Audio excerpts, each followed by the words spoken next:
नमस्कार साथियों, बहुत बहुत स्वागत और अभिनंदन है आप सबका हिंदी पस चैनल पे।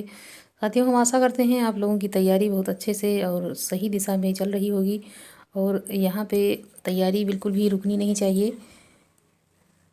यहाँ पे प्रश्न है आप लोगों के लिए। यहाँ पे प्रयोगवाद शुरू हो चुका है, जबकि यहाँ पे छायावाद, प्रगतिवाद, जो द्विवेदी युग, ये सब यहाँ पे ख़त्म हो चुका है। तो प्रयोगवाद के प्रश्न को लेकर के हम यहाँ पे उपस्थित हैं। प्रयोग अपने आप में इष्ट नहीं है, वरन यह साधन है। यह कथन किस वाद से संबंधित है? तो ये साधन नहीं है। यहाँ पे जो ये प्रश्न है, यहाँ पे आपका आंसर हो जाता है क्या कि यहाँ पे डी आंसर होता है सही। प्रयोगवाद का ये सबसे जो है प्रमुख प्रश्न मान लीजिए, ये हर एग्ज़ाम में लगभग लगभग पूछा जा सकता है। आगे यहाँ पे है कि प्रयोगवाद अपने आप में इष्ट नहीं है, वह साधन है। प्रयोग द्वारा कवि अपने सत्य को अधिक अच्छी तरह से जान सकता है और अधिक अच्छी तरह अभिव्यक्त कर सकता है। वस्तु और शिल्प दोनों क्षेत्र में प्रयोग फलप्रद होता है। यह कथन किसका है? तो यह जो कथन है ये हो जाता है किसका? प्रयोगवाद के जो एक हिसाब से कहा जाए तो जन्मदाता माने जाएंगे। यहाँ पे अज्ञेय हो जाएगा आपका सही जवाब। और जहाँ पे ये साधन और ये साध्य की बात आती है, तो यहाँ पे आप लोगों को मान के चलिए कि ये कथन जो है ये प्रयोगवाद से संबंधित चल रहा है। तो यहाँ पे आपका आंसर हो गया अज्ञेय। सी आंसर होता है यहाँ पे सही आपका। यहाँ पे आपको बताना है कि अज्ञेय का पूरा नाम क्या है। तो सब लोगों को लगभग पता होगा कि सच्चिदानंद हीरानंद वात्स्यन अज्ञेय। यहाँ पे आपका सही जवाब हो जाता है कि सी आंसर आपका हो जाएगा सही। सच्चिदानंद हीरानंद वात्स्यन अज्ञेय यहाँ पे उनका पूरा नाम हो जाता है। प्रयोगवाद के प्रवर्तक के अनुसार प्रयोगवादी कवि का मुख्य तथ्य क्या है? तो यहाँ पे आपका आंसर हो जाएगा कि नई राहों का अन्वेषण। प्रयोगवाद के यहाँ पे प्रवर्तक के अनुसार प्रयोगवादी कवि का मुख्य तथ्य था राही, यहाँ पे नई राहों का अन्वेषण। यहाँ पे आपका हो जाएगा नई राहों का अन्वेषण। यहाँ पे सी जवाब आपका सही होता है। आगे यहाँ पे है कि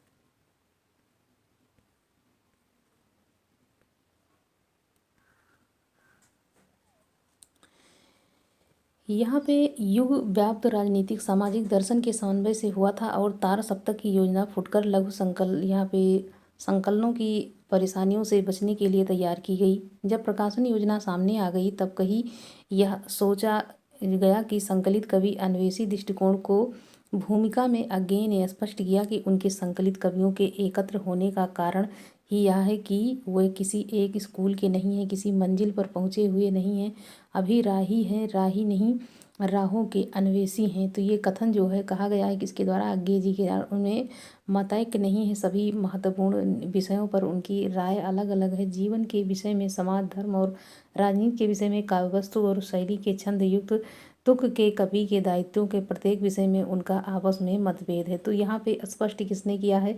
यहाँ पे अज्ञेय जी ने इस मत को यहाँ पे स्पष्ट किया है। परस्पर एक दूसरे पर, एक दूसरे की रुचियों, कृतियों, आशाओं, विश्वासों पर, एक दूसरे की जीवन परिपाटी पर और यहाँ तक कि एक दूसरे के मित्रों और कुत्तों पर भी हंसते हैं। अतः स्पष्ट है कि प्रयोगवाद के प्रवर्तक अज्ञेय के अनुसार प्रयोगवादी कवि मुख्य तथ्य नई राहों का अन्वेषण है। यहाँ पे ये हो जाता है। ठंडा लोहा के रचनाकार कौन है? तो ठंडा लोहा जो रचना है, इसकी रचनाकार अगर देखा जाता है तो धर्मवीर भारती यहाँ पे आपका सही जवाब हो जाएगा। आगे यहाँ पे प्रश्न है कि प्रयोगवाद को सर्वाधिक यहाँ पे प्रभावित किया है किसने? तो यहाँ पे आपका आंसर हो जाएगा अस्तित्ववाद जो है, अस्तित्ववाद ने प्रयोगवाद को सर्वाधिक प्रभावित किया है। बी आंसर आपका यहाँ पे सही हो जाता है। बी यहाँ पे आपका सही हो जाता है। आगे है कि निम्न में से किसका संबंध प्रयोगवाद से नहीं है? तो मनोविश्लेषणवाद है, कलावाद है, अस्तित्ववाद है और स्वच्छंदतावाद है। तो यहाँ पे डी आंसर आपका सही हो जाता है कि जो स्वच्छंदतावाद है ये जो है यहाँ प्रयोगवाद से संबंध नहीं रखता है।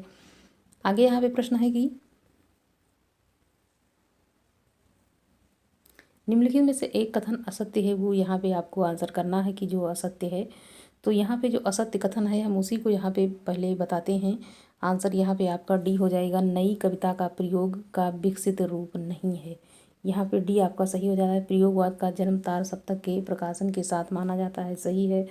प्रयोगवाद के प्रयोग को इष्ट नहीं साधन माना जाता है। सही है। प्रयोगवादी कविता हास्योन्मुख मध्यवर्गीय समाज के जीवन का चित्र है। ये सारे जो कथन हैं ये यहाँ पे सत्य हैं, जबकि असत्य यहाँ पे नई कविता प्रयोग का विकसित रूप नहीं है, ये यहाँ पे हो जाता है। आगे है कि प्रयोगवाद की जन्मदात्री पत्रिका कौन सी है। तो जन्मदात्री पत्रिका की शुरुआत यहाँ पे किससे होती है? तार सप्तक यहाँ पे प्रतीक यहाँ पे हो जाता है। तो प्रयोगवाद का जो प्रमुख स्वर यहाँ पे प्रतीक पत्रिका के प्रकाशन से सुनाई दिया। तार सप्तक, दूसरा सप्तक, तीसरा सप्तक का संबंध कि यहाँ पे किसने किया? तो यहाँ पे आपका आंसर हो जाएगा, आंसर यहाँ पे ए हो जाता है। आगे से तार सप्तक, दूसरा सप्तक, तीसरा सप्तक किसने किया? तो यहाँ पे तीनों सप्तक का प्रकाशन अगर देखा जाता है तो किसने किया है? अज्ञेय जी के द्वारा ये यहाँ पे प्रकाशित हुआ है। क्रमशः इसके सन यहाँ पे देख लेते हैं कि इसका सन क्या है। तो 1943 में, फिर 1951 में, फिर 1959 में और 1979 में ये प्रकाशित होता है। आगे है कि निम्नलिखित में से कौन तार सप्तक का कवि नहीं है? तो धर्मवीर भारती हैं, शमशेर बहादुर सिंह हैं, गे हैं, नरेश मेहता हैं। आगे यहाँ पे आपका सही जवाब हो जाता है क्या? ए यहाँ पे सी हो जाता है आपका। आगे यहाँ पे है कि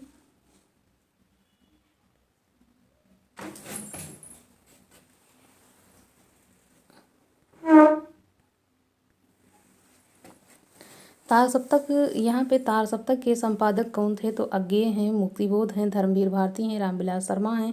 कौन है यहाँ पे आपको आंसर करना है कि तार सप्तक के संपादक कौन थे। तो तार सप्तक की बात जब आती है तो आपको एक ही चेहरा याद आना चाहिए, अज्ञेय यहाँ पे आपका सही जवाब हो जाएगा। आगे यहाँ पे है तार सप्तक का प्रकाशन वर्ष क्या है। तो प्रकाशन वर्ष यहाँ पे तार सप्तक की शुरुआत 1943 से हो जाती है, 1943 में, 1951 में और यहाँ पे 1979 में। और तार सप्तक का प्रथम प्रकाशन किस वर्ष में हुआ? तो प्रथम की बात आती है तो आपको 1943 याद रखना है क्या? 1943 यहाँ पे सी जवाब आपका हो जाता है सही। दूसरा यहाँ पे तार सप्तक का प्रकाशन वर्ष अगर पूछा जाता है तो आपको यहाँ पे आंसर करना होगा 1951 में इसका प्रकाशन हुआ है। कब हुआ है? तो 1951 में। ये जो दोनों यहाँ पे सप्तक हैं इसके बारे में काफ़ी जो है प्रश्न पूछा गया है और आगे भी पूछे जा सकते हैं। तार सप्तक का प्रकाशन किस वर्ष में हुआ है? तो 1943 में। ये जो है प्रश्न काफ़ी बार पूछा जाता है और पूछा भी जाएगा। यहाँ पे डी आंसर आपका सही हो जाता है। तार सप्तक का प्रकाशन काल क्या है? तो भी आपको 1943 ही यहाँ पे आपको बताना है। क्या बताना है? 1943।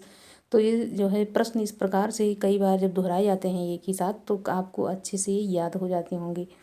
तार सप्तक का प्रकाशन वर्ष क्या है? तो भी आपको 1943 ही आपको आंसर कर देना है, बी हो जाएगा बिल्कुल ही सही। आगे यहाँ पे प्रश्न है कि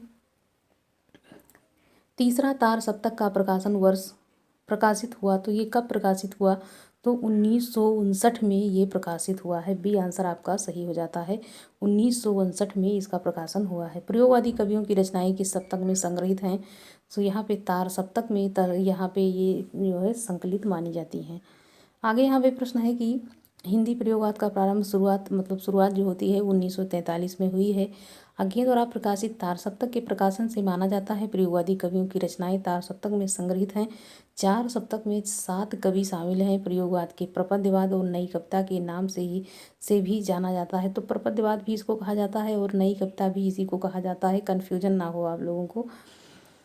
गणपत चंद्र गुप्त ने इसे मुन्नी, युवती और बहू की संज्ञा दी है और अज्ञेय जी ने इसे राहों के अन्वेषी यहाँ पे कहा है। तो ये दोनों आपको जो कथन है याद रखने हैं कि मुन्नी, युवती और बहू की संज्ञा दी है। किसने दी है? तो गणपत चंद्र गुप्त ने दी है। अज्ञेय ने इसको राही के अन्वेषी कहा है। अब तथ्य देख लेते हैं जो काफ़ी महत्वपूर्ण रहता है कि तार सप्तक 1943 में यहाँ पे कवि याद करने का सूत्र आमुने गिरा प्रभा, ये जो है अज्ञेय, मुक्तिबोध, नेमीचंद जैन, उसके बाद गिरजा कुमार माथुर, रामविलास शर्मा और प्रभाकर मासेवी, भारत भूषण अग्रवाल, ये हो जाएगा। उसके बाद दूसरा में देखेंगे तो दूसरे सप्तक में 1951 के कवि याद करने का सूत्र है शाहभर सनद। तो ये शमशेर बहादुर सिंह, हरिनारायण व्यास, भवानी प्रसाद मिश्र, रघुवीर सहाय, शकुंतला माथुर, नरेश मेहता, धर्मवीर भारती।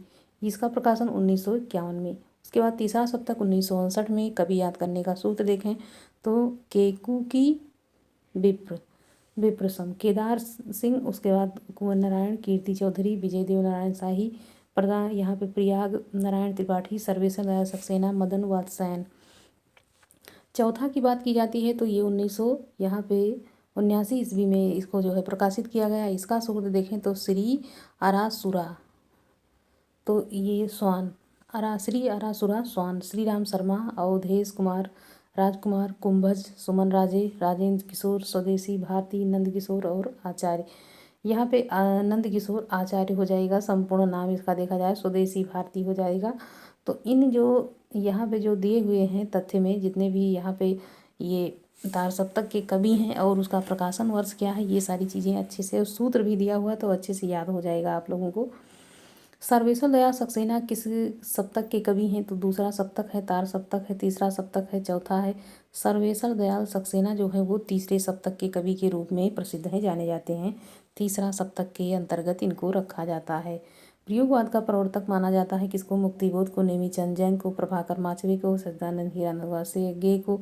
यहाँ पे प्रयोगवाद का अगर जन्मदाता किसी को माना जाता है, प्रवर्तक माना जाता है, तो यहाँ पे हो जाएंगे अज्ञे जी। आपका सही जवाब यहाँ पे डी होता हुआ बिल्कुल ही सही यहाँ पे हो जाएगा। आगे यहाँ पे प्रश्नों में हम बढ़ते हैं। तो साथियों, अपनी तैयारी को आप विराम बिल्कुल मत लगने दीजिए और अपनी तैयारी को जैसे कर रहे थे वैसे ही बिल्कुल सुचारू रूप से करते रहिए। जैसे जो रुक गया समझ लीजिए वो जो है रुका ही रह जाएगा, मतलब जो सो जाता है वो सोता ही रह जाता है। आगे कौन कौन से वाद के कवि हैं, तो यहाँ पे आपका आंसर हो जाएगा बी हो जाता है बिल्कुल ही सही, प्रयोगवाद यहाँ पे सही जवाब आपका हो जाएगा। तार सप्तक का प्रकाशन वर्ष क्या है, तो यहाँ पे भी आपको आंसर कर देना है क्या कि इसका प्रकाशन जो है वो 1943, इसका सही जवाब हो जाएगा। इनमें से कौन सा कवि तीसरे सप्तक का कवि नहीं है, तो भी आपको यहाँ पे क्या बताना है कि तार सप्तक का कवि, तीसरे तार सप्तक का कवि कौन नहीं है, तो भी यहाँ पे आपका आंसर बी होता है कि धर्मवीर भारती नहीं है। तार सप्तक में संकलित कवियों को राहों के अन्वेषी कहा था किसने, मुक्तिबोध ने, अज्ञे ने, भारत भूषण अग्रवाल, प्रभाकर माचवे। बी आंसर आपका सही हो जाएगा, बी यहाँ पे अज्ञे हो जाएगा बिल्कुल ही सही जवाब। निम्नलिखित में से कौन सा तार सप्तक का कवि नहीं है, शमशेर बहादुर सिंह, गिरजा कुमार माथुर, मुक्तिबोध, प्रभाकर माचवे। तो निम्नलिखित में से कौन तार सप्तक का कवि नहीं है, तो यहाँ पे आपका जवाब हो जाएगा गिरजा कुमार माथुर, बिल्कुल ही सही यहाँ पे प्रश्न हो जाता है। निम्नलिखित में से कौन तार सप्तक में सम्मिलित नहीं है, तो तार सप्तक में जो सम्मिलित नहीं है वो यहाँ पे हो जाएंगे केदारनाथ सिंह, ये जो है ये प्रगतिवाद के कवि हो जाएंगे। तो रामविलास शर्मा है, मुक्तिबोध हैं, प्रभाकर माचवे हैं, केदारनाथ सिंह यहाँ पे तार सप्तक के कवि के अंतर्गत नहीं आते हैं। इसमें से कौन सा तार सप्तक में शामिल नहीं है, तो यहाँ पे बी आंसर आपका होता है बिल्कुल ही सही, क्या हो जाएगा, शमशेर बहादुर सिंह, बी आंसर आपका सही हो जाता है। तो साथियों, हम आशा करते हैं आप लोग अपनी तैयारी को बिल्कुल ही सुचारू ढंग से और अच्छे से कर रहे होंगे और यहाँ पे अपने प्रश्नों को देख करके अंदाज़ा लगा पा रहे होंगे कि हमारा कितना प्रश्न यहाँ पे तैयार हो गया है। साथियों, आप लोग लाइक करिए और वीडियो को ज़्यादा से ज़्यादा शेयर कर दीजिए ताकि थोड़ा सा मेरा भी यहाँ पे जो है मोटिवेशन हो जाता है। आप लोग जब इस प्रकार से इस वीडियो को लाइक कर देते हैं, शेयर कर देते हैं, तो ज़्यादा से ज़्यादा साथियों आप लोग यही करिए कि अपने साथियों में, अपने दोस्तों में शेयर करिए। और मिलते हैं अगले वीडियो में, तब तक के लिए आप लोग बिना रुके, बिना जो है सोए हुए आप लोग लगातार अपनी तैयारी को करते रहिए। धन्यवाद साथियों।